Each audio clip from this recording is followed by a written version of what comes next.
So I would expect more of the same. I would expect probably more layoffs than last year. If it worked once, why not do it more the next time? The facts, dates, and events presented in this video are from the member's best recollection and may not be fully accurate. This video is intended for entertainment purposes only. Always consult with your local union about your rights and duties at your workplace. The opinions shared on this video are our own and do not necessarily represent my employer's positions, strategies, or opinions. All views shared are protected under the National Labor Relations Act. What is going on, everybody? So today I have Greg Kerwood out of Local 25 in Boston, and it's been a minute since we uploaded. We've been pretty crazy. Greg, this peak has been very interesting. It's funny, when I talk to the guys on the West Coast in California, they say they barely get 8 hours worth of work, but then when you go over to the East, Georgia, Boston and New York, the tide's a little different. You got guys working 12 to 14 hours a day. Now, Greg, I guess the first question I'm going to ask you is what's going on here? The company is doing layoffs, they're trying to cut volume, but it seems like when you're running these 12, 14-hour days, you're like, well, the volume is more than ever. So what do you think is going on here? Well, I would guess, as usual, that the company's running things as tight as they can run them. And so if there's any more volume than they expected, then things are going to be overloaded. I know we're quiet in my building, but certainly the suburbs of Boston have been underwater for weeks. I don't know what they hired or who they hired for seasonals or what have you, but we definitely have a few less seasonal drivers in my building, a lot less SSDs, probably less helpers too. Again, in my building, it's worked out okay, but I think if that was the approach taken in a lot of places, when you play things tight like that, if there's any fluctuation at all, you're not prepared if it's more than what you expected. So I think that's a risk that the company appears to be willing to take every year now. I know and I know back in the day, they would overhire, overstaff, have extra trucks, all those things. They don't do that anymore. So I think that the way they're choosing to run things is almost building in this insanity, if anything's higher than their projections.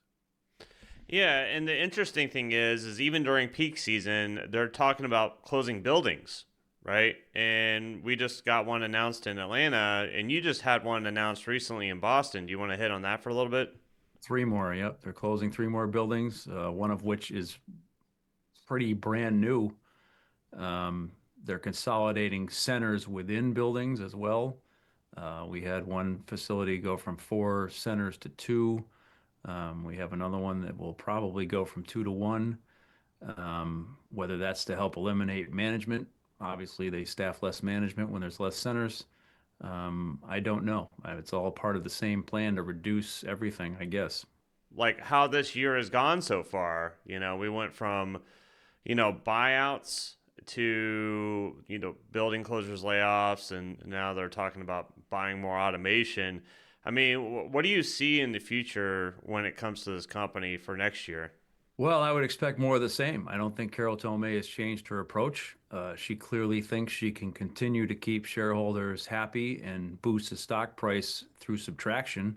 That's not a long-term plan. Obviously, you can only subtract so much, and sooner or later you have a business that doesn't run.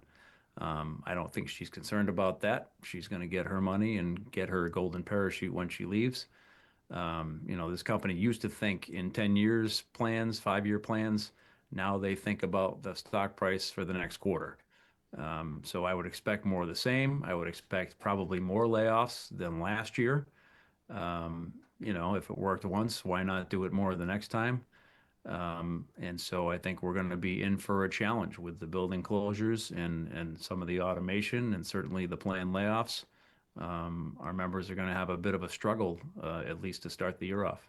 Okay, so now there's this headline going around right now that UPS purchased 400 robots to unload trucks, an automation push. These are the Picklebot 2s.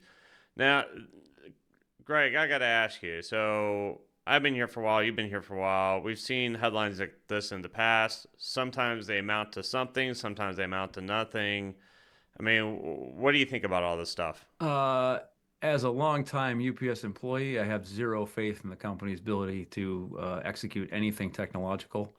We're all still waiting for the second drone delivery, to follow up to the one they made some 10 years ago to prove that they were on the cutting edge. These robots that unload these trailers, They have to have symmetrical boxes that have to be stacked perfectly. They can only unload certain trailers. I mean, it all scares people and certainly makes shareholders happy. But when it comes to automation, I don't think that's where the primary concern is going to be. It's going to be in the hubs, in the controlled environment of a belt, where they can put individual packages, face them in the right direction, and let the machines do all the scanning and the switching and the picking. Um, that technology is far more developed and practical at this point. And that's going to be the primary concern. It's going to be a long, long time before robots unload all the trailers, and certainly a longer time before they start making all the deliveries. Probably you and I will no longer be around the planet, let alone the company, when that comes to pass. But definitely the automation within hubs is a concern. But the other side of it is most technology this company implements that I've seen sucks, frankly. And a lot of times, they end up having more people fixing, running, and adjusting the equipment than they had doing the work in the first place. So some of these jobs may be going, some of them may be changed to other categories. And that's going to be the challenge, I think, is to make sure that whatever's happening with these machines is also being done by Teamsters. Greg, now that you touched on that, I mean, what should people do in this situation? Well, as always, our best defense is our contract and enforcing our contract. Every driver should be getting on the 9.5 list. Layoffs means just as at peak, they're going to cut it close, which means any fluctuation in volume, people are going to be overloaded. Don't cut the company slack and wait until June to decide you want to get on the 9.5 list because now you've had enough. Get yourself on the list now. The list has to be submitted by January 5th and start filing the grievances right away. Get yourself up to quad pay and make the company put more people on the road. Same goes for supervisors working. Same goes for showing up and getting your guarantees. Follow the rules, do the job the right way. Don't cut corners. Don't think short term as in, I want to get home tonight. Think long term as in, this is how I'm going to do the job every day to ensure that I have a job, the person next to me has a job, the person, 3 cars down has a job, the person loading the truck has a job, etc. If we all do what we're supposed to do, follow the methods, and enforce our contract, then we have some say. If we choose to look out for ourselves and cut corners and take shortcuts and think in the short term, then the company makes all the decisions, and we don't really have any opportunity to do things otherwise. Absolutely. And, guys, I'm going to say this real quick is that we're going to have a big battle in front of us next year. And I get it. It's great that we're in a democratic union. You can vote on your leadership and everything else. But the divisiveness, the attacking one another, this is definitely not the time for that. We got to protect our wallets. And with Amazon being subcontracted, with FedEx being subcontracted, they don't pay pension or benefits, and they pay them roughly about $20 to $24 an hour. We're kind of wiping the floor clean with them. And I get it. This job can be frustrating, but we actually have it pretty good compared to the competition that we have in front of us. So, anyways, Greg, shout outs. Do you have any shout outs? Man, we haven't been on so long. There's about a dozen strikers and people who've won contracts and things that certainly deserve high praise. So I'll just give them all a broad sweeping shout out. Those of you watching this, if you don't pay attention to these things, do so. Get involved. Follow what's going on, where the strikes are, where the boycotts are. Who's doing what around the country, because whatever they're doing is coming your way, and we're all on the same team here. We have our disagreements.